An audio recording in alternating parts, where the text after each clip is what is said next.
How to deal with depression and anxiety? सारे yes. कितने चाहते हैं ये हो आज के सेशन का टॉपिक? जी, जो डिप्रेशन वर्ड है आजकल बहुत कॉमन हो गया है, छोटे छोटे बच्चे भी कह रहे हैं कि मैं डिप्रेस्ड हूं। हंसने वाली बात नहीं है, और वो दवाइयां खा रहे हैं। अब सबसे पहले हमको मिल करके ये समझना है व्हाट इज डिप्रेशन, और फिर देखेंगे कि इसका क्या सोल्यूशन है। क्या ये सिर्फ एक साइकोलॉजिकल सोच है, या फिर इसका फिजिकल जो हमारे अंदर केमिकल जो इम्बैलेंसेस हो रहे हैं ब्रेन के अंदर, उससे भी कोई कनेक्शन है? सर, डिप्रेशन बेसिकली मुझे ये लगता है कि वो चीज़ है जब हम बहुत ज़्यादा एक्सपेक्ट करते हैं और हमें डर होता है कि हम वो एक्सपेक्टेशंस को फुलफिल नहीं कर पाएंगे। वो किसी और की भी एक्सपेक्टेशन हो सकती है, वो हमारी भी एक्सपेक्टेशन होती है। तो जब वो एक्सपेक्टेशन फुलफिल नहीं हो पाती, अल्कोहल ले लेते हैं, सिगरेट्स ले लेते हैं। और सिर्फ सिगरेट और अल्कोहल ही नहीं, मेडिकेशंस हैं बहुत सारी। Yes sir. मेडिकेशन पे हम चले जाते हैं, फिर मेडिकेशन के अपने साइड इफेक्ट्स हैं। बिल्कुल सर। कोई भी मेडिकेशन होती है उसके अपने साइड इफेक्ट्स होते हैं। हाँ जी सर। पॉइंट ये आ रहा है, व्हाट इज डिप्रेशन? पीछे उनको देना मैं। स्टेट ऑफ माइंड पे डिपेंड कर रहा है कि हम नेगेटिव सोच रहे हैं पॉजिटिव, कि जिस तरह से हम सोच रहे हैं, जिस तरह से हमारे फीलिंग्स इमोशंस काम कर रहे हैं, क्या इसके पीछे कोई फिजिकल रीजन भी है? हम क्या करते हैं, हमेशा एक प्रॉब्लम के एक छोटे से फ्रेगमेंट को देखते हैं और उस फ्रेगमेंट पे काम करते रहते हैं। होलिस्टिक अप्रोच नहीं है हमारी। होलिस्टिक मतलब कि हम पूरी तरह से नहीं देखते हैं किसी भी प्रॉब्लम को। मान लो प्रॉब्लम ये है, इसके इतने से एस्पेक्ट को हमने देख लिया या आधे को देख लिया और उस आधे को ठीक करते चले जा रहे हो, क्या उससे वो प्रॉब्लम ठीक हो जाएगी? तो one is psychological, which I agree it is, उसमें कोई डाउट नहीं है कि अगर उल्टा सोचोगे तो फिजिकली हमारे बॉडी के ऊपर रिएक्शंस उस तरह के होने लग जाए। स्ट्रेस होगा तो फिजिकली प्रॉब्लम्स आने लग जाएंगे। बट क्या इसका कोई फिजिकल रीजन भी है डिप्रेशन का? कंसेक्यूटिव फेलियर्स, मतलब that's what I think, due to consecutive failures. एक बार बंदा फेल हुआ, उसके बाद दोबारा होता है, फिर दोबारा होता है, तो then somewhere the person starts to think that it's not just my belief, it's actually true that I am not that able. तो आप अगेन जो आप बोल रहे हो किस लेवल पे है? वो फिजिकल लेवल पे है, साइकोलॉजिकल लेवल पे? ये तो हो गया साइकोलॉजिकल, जिस पे मेरे बहुत सारे सेशंस ऑलरेडी हैं कि फेलियर से कैसे डील करना है, नेवर गिव अप, लाइफ को किस तरीके से देखना है, कि एक इवेंट का एंड आपकी लाइफ का एंड नहीं है। क्या इसके पीछे कोई फिजिकल रीजन भी है या नहीं है? फिजिकली कुछ ऐसा हो रहा है हम सबके साथ में जहां पर कोई बहुत बड़ी गड़बड़ है, और उस फिजिकल की वजह से psychologically we are not feeling good. कई बार ऐसा नहीं होता कि उल्टा सीधा कुछ नहीं हुआ है आपके साथ में, मतलब सब कुछ ठीक चल रहा है, फिर भी आपको अच्छा नहीं लग रहा है, यू आर फीलिंग बैड। ऐसा हुआ है या नहीं हुआ है? मतलब बिना किसी वजह के ही मूड खराब है, ऐसा होता है नहीं होता है? ऐसा क्यों होता है? फॉर एग्जाम्पल बीमार होते हैं तो अच्छा फील नहीं होता, तो क्या वो साइकोलॉजिकल रीजन है या अंदर कोई बैक्टीरिया है, कोई वायरस है, कुछ कोई गड़बड़ हो रही है फिजिकल लेवल पे? ज्यादातर यही बहुत बड़ी प्रॉब्लम होती है। होता क्या है कि if a person is not feeling good, वो 2-3 दिन तक फॉर एग्जाम्पल बेड पर है, उसका कुछ करने का मन नहीं कर रहा है, that person is feeling sad without any, नहीं वो ब्रेकअप नहीं, वो तो फिर साइकोलॉजिकल हो गया। समझ गए? ब्रेकअप की वजह से बहुत सारे लोग खुश भी तो होते हैं।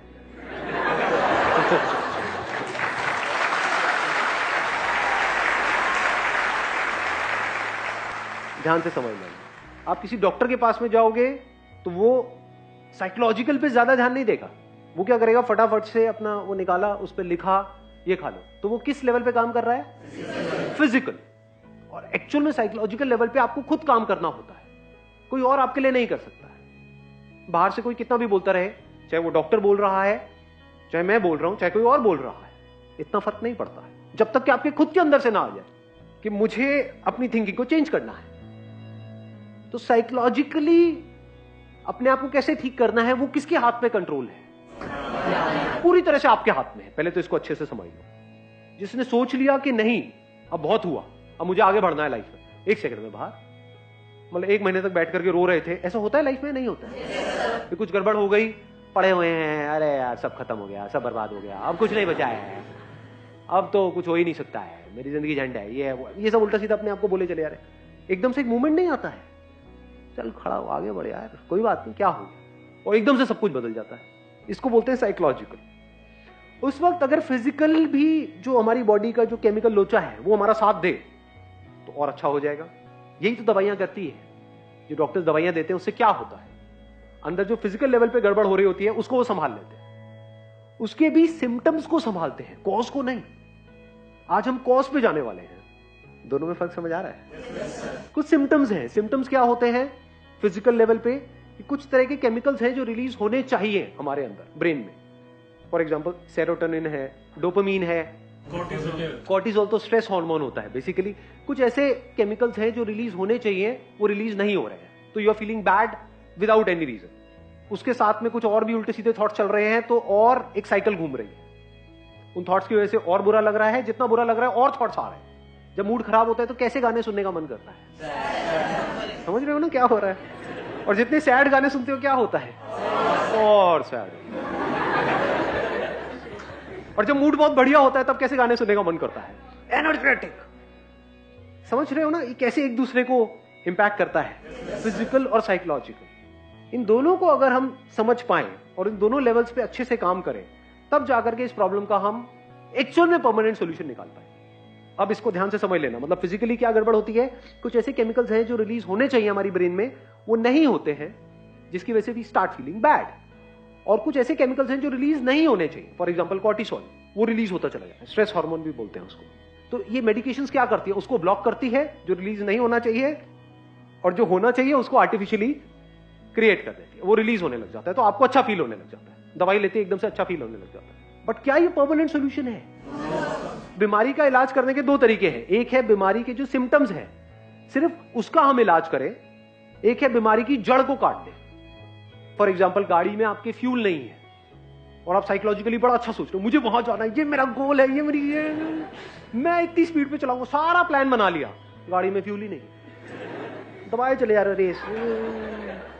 तो रीजन क्या है? फिजिकल है, साइकोलॉजिकल है? फिजिकल है। ऐसे ही बॉडी में अगर हमारे फ्यूल ही नहीं है या फ्यूल में ही मिलावट है तो रीजन फिजिकल हो गया। मान लो किसी का पेट ब्लॉक है, 4-5 दिन से काम ही नहीं हुआ है और वो यहां पर बैठे हुए हैं, बैठे होंगे,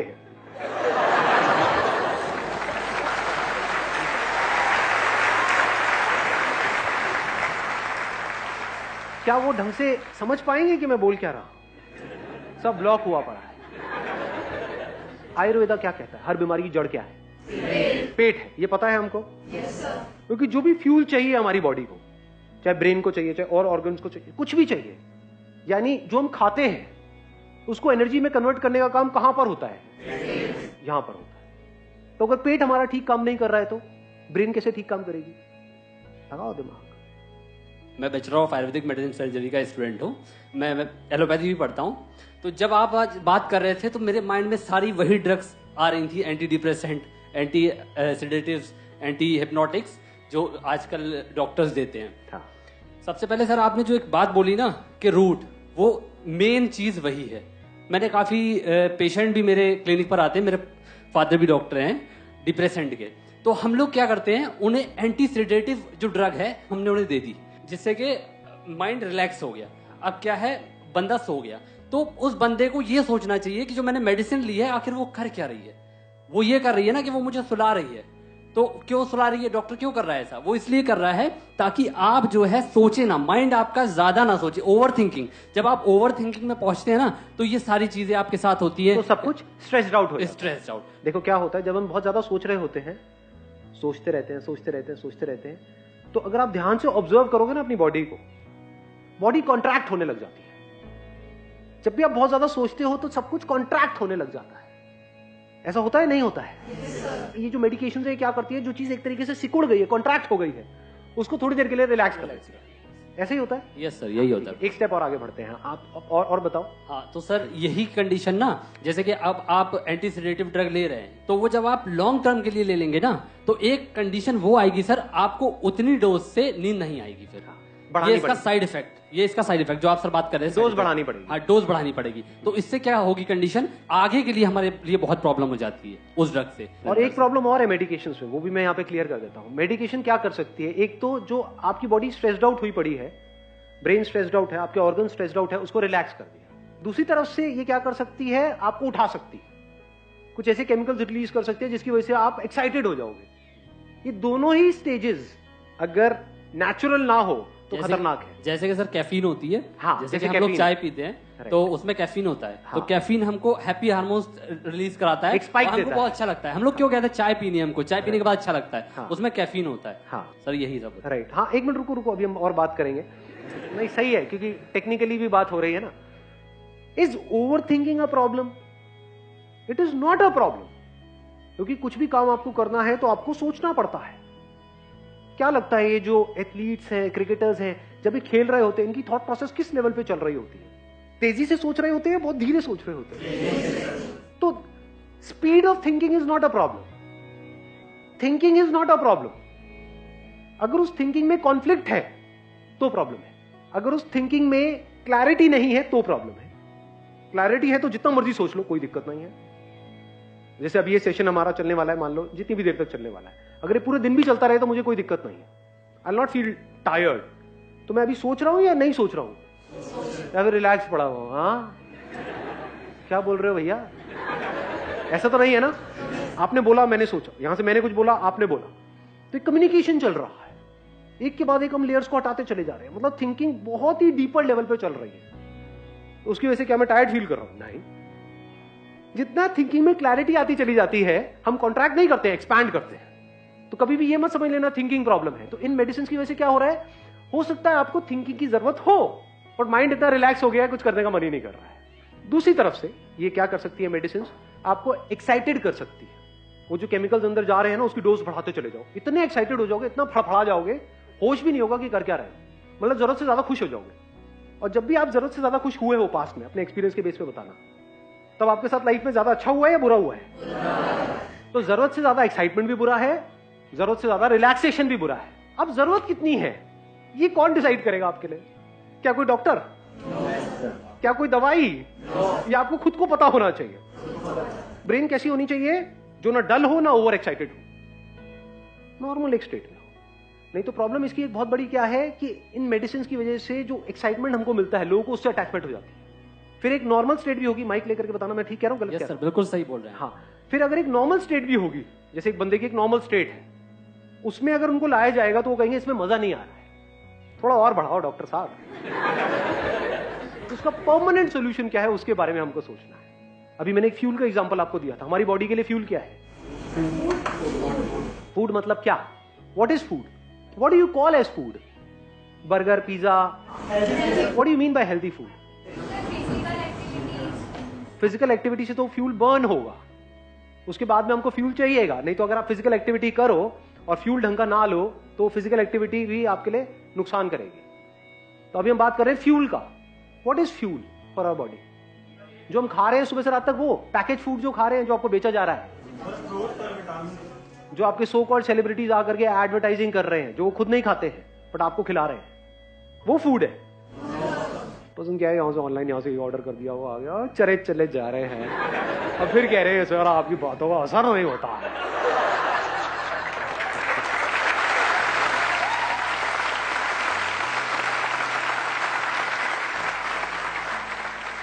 डाइट के बारे में एटलीस्ट बेसिक नॉलेज आप गैदर कर लो। ये जो व्हाइट चीजें होती है उसको अवॉइड करो। व्हाइट क्या है? शुगर, सॉल्ट, व्हाइट ब्रेड, ये सब जो व्हाइट चीजें होती है ना, उससे थोड़ा सा बच करके रहो। तो अब फ्यूल क्या है? फ्यूल सिर्फ खाना नहीं है, ये बहुत बड़ी गलतफहमी है। घोड़ा क्या खाता है? चने तो अगर हम खिला दे तो खाता है, चने कहां से खाएगा वो?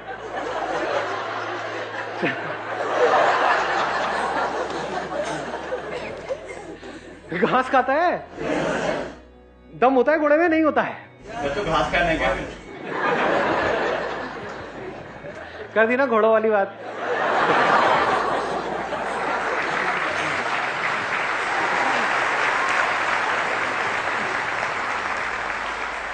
अरे मैं घास खाने के लिए नहीं कह। घास में क्या होता है इतना नहीं पता है?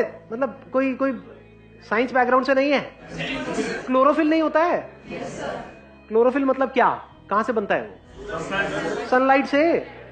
तो इनडायरेक्टली क्या घोड़ा सनलाइट नहीं खा रहा है? सनलाइट में एनर्जी है या नहीं है? Vitamin D. अब देख लो ये क्या गड़बड़ हो रही है। सनलाइट मतलब विटामिन डी। सनलाइट का रोल सिर्फ विटामिन डी तक है, या सनलाइट के जो हजारों लाखों फायदे हैं उसमें से एक है विटामिन डी? तो फ्यूल मतलब सिर्फ खाना नहीं, that is just one aspect of fuel. धरती, जल, अग्नि, वायु, आकाश, ये 5 तरह का फ्यूल है। फ्यूल से क्या होता है? अगर फ्यूल सही जाए हमारी बॉडी में, आपको मेडिसिन की जरूरत नहीं है। If you take the right kind of food for your body, that food is medicine without any side effects. You don't need additional medicine, अगर फूड को आप ठीक कर लो तो। Does it make sense? तो पहला क्या आया? धरती। धरती से रिलेटेड क्या आ गया? फ्रूट्स, वेजिटेबल्स, ये वो। दूसरा क्या है? धरती, जल, पानी। पानी की कमी हो गई तो अपने आप ही बुरा फील होना शुरू हो जाएगा। खाना उल्टा सीधा खाओगे, अपने आप ही बुरा फील होना शुरू हो जाएगा। धरती, जल, अग्नि, मतलब सनलाइट। मैं आपको बेसिक सा एक फंडा बता रहा हूं डिप्रेशन का, इससे डायरेक्ट कनेक्शन है, इनडायरेक्ट नहीं है। आपको एक डार्क कमरे में ले जाकर के बंद कर दिया जाए 7 दिन के लिए, अंधेरे कमरे में, तो एक नॉर्मल बंदा भी डिप्रेशन में चला जाए। और अगर आपको खुले में छोड़ दिया जाए, घोड़े की तरह, घोड़ों के साथ में, घोड़े भी भाग रहे हैं, आप भी भाग रहे हैं, और कुछ लोग अगर घास खाना चाहे तो खा सकते हैं, तो क्या होगा एक हफ्ते बाद? बताने की जरूरत ही नहीं है, ऑब्वियस है। इसके बाद कौन सा आया? वायु, मतलब हवा। हवा कैसी है हमारे आसपास में? यहाँ पे दिल्ली में बढ़िया है, पॉल्यूटेड। लास्ट क्या है? आकाश। आकाश मतलब स्पेस। आपको एक छोटे से कमरे में बंद कर दिया जाए, वहां अच्छा लगता है या खुले में अच्छा लगता है? किसी पहाड़ के टॉप पे अच्छा लगता है? तो आप कहोगे कि आप पहाड़ पे चले जाए? नहीं जी, घर पे जहां भी रहते हो, किसी अपार्टमेंट में रहते हो, उसकी छत पे तो जा सकते हो।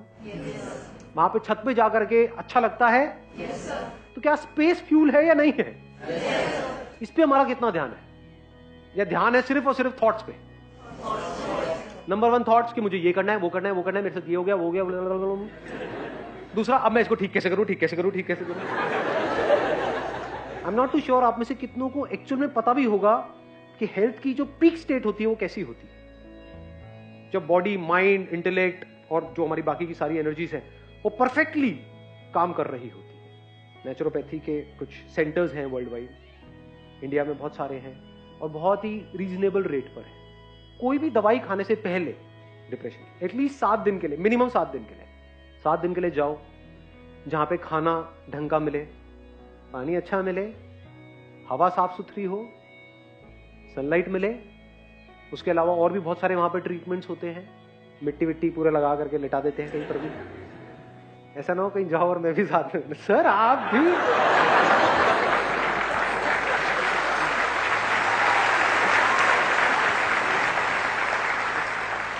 पूरी इतनी लाइफ आपकी आगे पड़ी हुई है, उसके लिए क्या है 10 दिन निकालना बनता है नहीं बनता है? गाड़ी की भी हम सर्विस कराते हैं ना।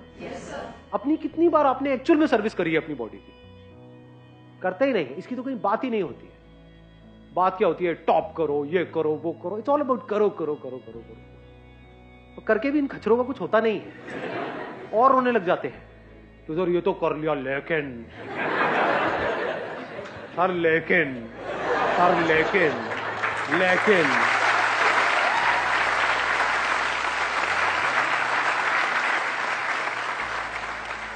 फिजिकली ठीक का मतलब क्या और खराब का मतलब क्या? डिस ईज, इसी में इसका मीनिंग छुपा हुआ है। Dis ease, when you are not at ease, that is disease. जो भी आप गड़बड़ कर रहे हो फ्यूल के लेवल पे, वो गड़बड़ करनी बंद कर दो तो बॉडी अपने आप ही एट ईज हो जाती है। Once you are at ease, mind clear हो जाता है, तब आप डिसीजंस ले सकते हो अपनी लाइफ के। और वहां पे जा करके आप ये सोच भी सकते हो कि यहाँ पे जो भी मैं अभी कर रहा हूं 7 दिन तक या 10 दिन तक या 15 दिन तक, उसको प्रैक्टिकली अपनी लाइफ में अप्लाई कैसे करूंगा अगले 1 साल तक। नहीं तो वो 7 दिन 10 दिन एक हॉलीडे की तरह हो गया, बेकार हो गया। You got the answer of this particular problem? क्योंकि हो सकता है अभी आप में से कोई इसको फेस नहीं कर रहा है, लेकिन जिस तरह का हमारा लाइफस्टाइल है, जिस तरह का स्ट्रेस है, जिस तरह से कॉम्पिटिटिव एनवायरनमेंट है, आने वाले टाइम में आप सब इस सिचुएशन को फेस करने वाले हो। तो इस प्रॉब्लम को फेस करने के लिए, यानी साइकोलॉजिकल लेवल पे जो गड़बड़ है उसको फेस करने के लिए बॉडी आपका साथ दे तो बेटर है। Wish you all the very best. Thank you so much for coming.